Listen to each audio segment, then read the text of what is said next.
Je m'appelle Monsieur Vital Kamungu. Ici en RDC, je suis le manager des programmes Still I Rise RDC. Un programme qui a mis en place un projet de l'Académie de rattrapage scolaire pour les enfants issus des familles plus vulnérables et qui travaillent dans les sites miniers artisanaux. Nous avons le département, différents départements. Nous avons le département de l'éducation qui assure l'éducation de haute qualité pour les enfants ici des familles plus vulnérables et qui travaillent dans les sites miniers. Il y a le département de la logistique qui approvisionne, qui font les cotations, qui approvisionnent le centre en service de la cuisine, service parce que les enfants, quand ils viennent le matin, ils mangent le petit déjeuner et à 12 h, il y a un repas consistant pour qu'ensuite essayer d'optimiser les activités de retour de 15 h 5 minutes à domicile.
Alors, il y a aussi le département de la protection et de la sauvegarde de l'enfant qui, à son sein,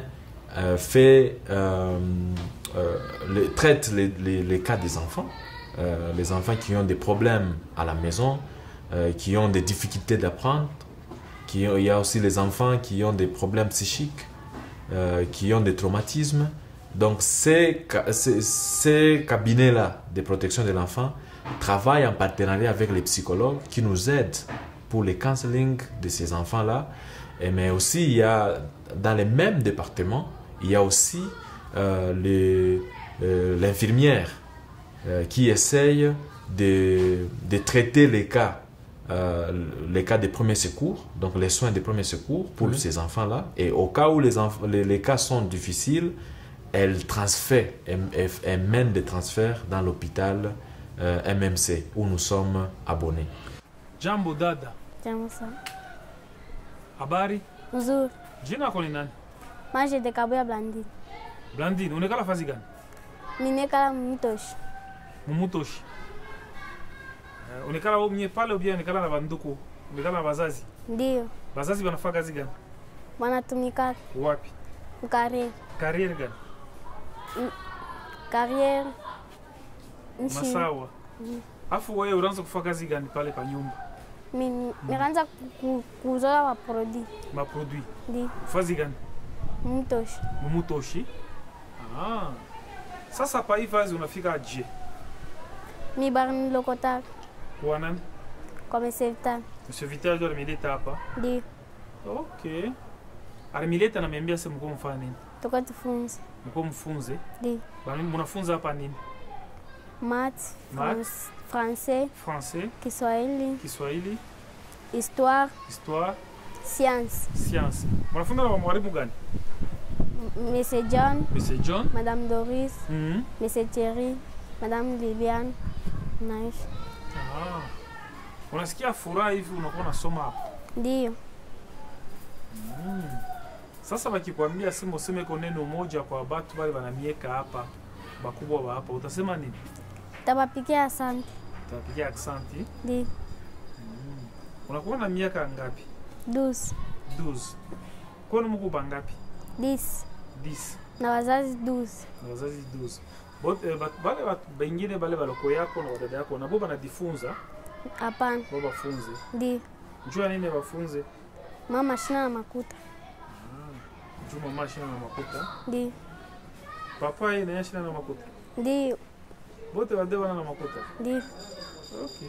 Hii mavazi unavala hapo unatoza wapi? Bani pachi Walikupa wapi? kwa masomo. Kwa Monsieur Vital. Ndio. Ile kazi yako ulikuwa unafanya unaweza kupata makuta ngapi? Tapata hata 5,000. 5,000 francs. Ndio. Unafanya nayo nini? Mimi nauza manguo. Na nguo. Ndio. Ngine unasaidia kunyumba. Sasa hapa mnakuwa naanza kufunza saa gani? Tunafunda 6 7 7h na tunatoka 15. natoka 15h. Sasa mnakula? Ndio. Saa gani? Tunakula 8h. Magharibi nina tunakuwa na 15h. Okay. Wafako sana Blandine. Ndio. Wafako. Merci. Okay. Moi, je m'appelle Vital Kamungu. Je suis né dans une famille de 10 personnes, dont 8 garçons et 2 filles. Moi, je suis le 5e de la famille. J'ai étudié à l'université de Lubumbashi, à la faculté des sciences sociales, politiques et administratives, et j'ai fini dans le département de l'administration publique. Une fois terminé mes études, je suis rentré à la maison. Je ne savais pas quoi faire, mais au moins j'avais une idée de ce que je pouvais faire.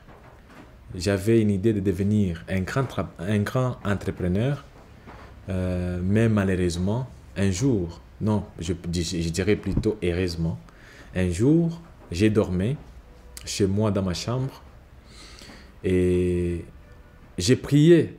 Vraiment, j'avais une vie de prière. Chaque jour, j'ai travaillé pour Dieu. À l'église, on construisait une église et je m'étais investi vraiment dans la construction de l'église. Et je faisais aussi des prières à la maison. Et quand je dormais, j'ai vu un rêve. C'était vraiment spécial. C'était un rêve que je n'ai jamais vu. Mais je voyais une guerre partout qui avait éclaté. Et autour de moi, j'avais vu des enfants qui pleuraient. Les enfants pleuraient et les autres couraient avec leur maman. Ils tombaient. Et moi, j'étais debout, je regardais et je m'étonnais de partout. J'avais un grand étonnement parce que de tout ce qui s'est passé, j'étais effrayé. C'était vraiment des catastrophes qui étaient dues à la guerre. Alors, j'ai entendu la voix qui me disait « Vital, regarde tous ces enfants autour de toi qui pleurent. Regarde, j'ai regardé, il y a plein d'enfants qui venaient autour de moi, qui pleuraient. Les autres manquaient de l'eau, les autres manquaient à manger. Alors dans les rêves, je n'avais pas de quoi les faire nourrir. Je n'avais même pas une goutte d'eau. Et Dieu m'avait dit, tu as la responsabilité de garder ces enfants. Et moi, j'ai demandé à Dieu, comment je peux faire pour garder ces enfants? Et du coup, je me suis réveillé. Et comme j'avais j'avais sommeil, j'avais toujours envie de dormir, je me suis réveillé par expérience. J'ai pris à côté de moi une Bible, parce que je dormais avec une Bible sur ma table. J'ai pris une Bible comme ça et je l'ai ouverte. J'ai mis un papier au milieu et puis j'ai remis ma Bible sur la table et puis j'ai continué mon sommeil. Le matin, j'ai repris ma Bible et j'ai commencé à lire sur la page que j'ai mis le papier et il y avait textuellement la recommandation de garder les orphelins, qu'il est le Dieu des orphelins. Alors je me suis dit, mais c'est ce que j'ai vu dans les rêves. Donc Dieu a confirmé ma mission. Alors, 2 semaines après, j'ai dit à ma mère que chez moi, ça sera à Kolwezi. Et ma mère m'a dit, mais comment ça? Parce qu'à Kolwezi, tu n'as rien. Et je suis venu à Kolwezi j'ai trouvé un travail. Mon premier travail, j'étais officier chargé de la sauvegarde et de la protection de l'enfant. Et j'étais vraiment très content de voir les rêves réconciliés avec mon premier travail qui était de garder les enfants. Et c'était vraiment une longue histoire. J'étais passionné de travailler pour ces enfants-là parce que même j'avais initié beaucoup de mécanismes comment protéger les enfants autour des mines. Il y avait les enfants, j'aimais beaucoup plus écouter les histoires des enfants, comment les orienter, comment faire en sorte que les enfants se trouvent dans un environnement propre et protecteur. Il y avait un enfant, je me rappelle, qui a été envoyé au village parce qu'il était victime de la sorcellerie. Et moi, je suis allé, j'ai pris la moto, je suis allé le chercher très loin. Je suis arrivé, l'enfant a été victime d'une sorcellerie, je le trouve entre les mains d'un devin, l'enfant était mourant. Et quand j'arrive là-bas, le sorcier me dit, l'enfant que tu es venu prendre ici ne pourra pas arriver à Kolwezi. Et moi, je lui ai dit que si toi, tu es un créateur, tu as créé cet enfant, l'enfant va mourir. Mais si toi, tu n'as jamais créé même un sauterelle, l'enfant va arriver à Kolwezi. Et j'ai pris l'enfant sur la moto. Je suis venu avec lui entre les mains du docteur Igor. Et quand nous sommes arrivés à minuit, l'enfant, les nurses ou l'infirmier qui était commis à la garde dans la nuit, il avait refusé de prendre cet enfant parce que l'enfant avait déjà perdu même la façon, même l'esprit. L'enfant avait déjà perdu et il avait dit, vous nous avez amené l'enfant déjà qui attend la mort. Et moi je lui ai dit, touchez-le quand même, essayez même de faire quelque chose avant qu'il meure. Et l'infirmière avait dit, non, je ne serai pas. Et l'enfant, heureusement, n'était pas mort. Le matin, c'est l'infirmier qui était mort. On apprendra que l'infirmier qui nous avait accueillis la nuit était mort.